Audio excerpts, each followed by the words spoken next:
نصلي على رسوله الكريم اما بعد. محترم جناب اور حاضرین اکرام، آج ہم نونہالان ملت اپنے مدرسے میں وطن کی آزادی کا جشن منانے کے لیے جمع ہوئے ہیں. ہم کو یہ آزادی کیسے حاصل ہوئی اس کے بارے میں جاننا ضروری ہے. ہم نے آزادی سے پہلے کا زمانہ نہیں دیکھا، مگر آزادی کی تاریخ اپنے بزرگوں اور اساتذہ سے سنتے آ رہے ہیں.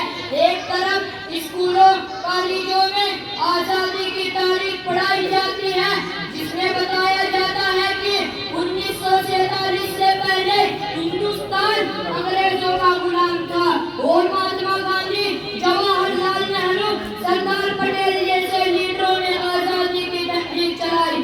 ستیہ گرہ کیا اور ہندو، مسلم، سکھ، عیسائی سب نے اس آزادی میں حصہ لیا، تب جا کر ہمارا بھارت آزاد ہوا. میرے دوستو، اس تاریخ میں کہیں مسلمان لیڈروں اور بزرگوں کا نام نہیں لیا جاتا. بہت ہوتا ہے تو مولانا ابوالکلام آزاد کا نام آ جاتا ہے، جبکہ حقیقت یہ ہے کہ ہندوستان کو ظالم انگریزوں سے آزاد کرانے میں سب سے زیادہ جس قوم نے قربانیاں دی ہیں وہ مسلمان قوم ہے.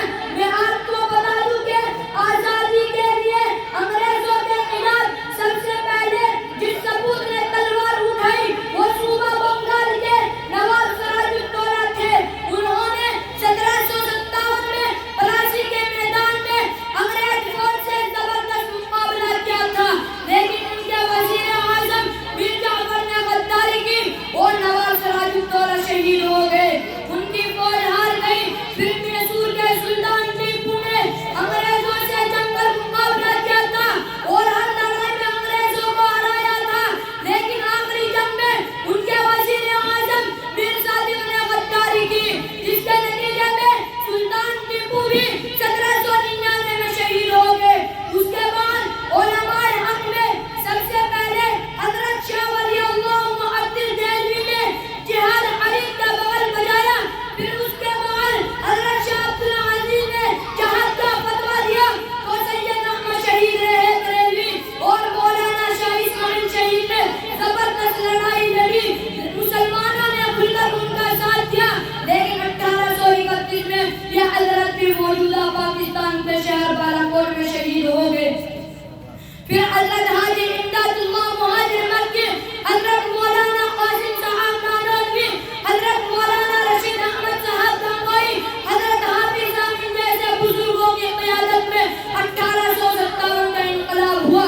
لیکن اللہ نے ہندوستان کی قسمت میں ابھی بھی غلامی لکھی تھی، اس لیے یہ انقلاب بھی ناکام ہو گیا اور انگریزوں نے مسلمان علماء اکرام کو ہر جگہ سے پکڑ کر پھانسی دینی شروع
اسلام کے تذکرے کے ساتھ منائے اور فخر سے اپنے کو ہندوستانی مسلمان کہے۔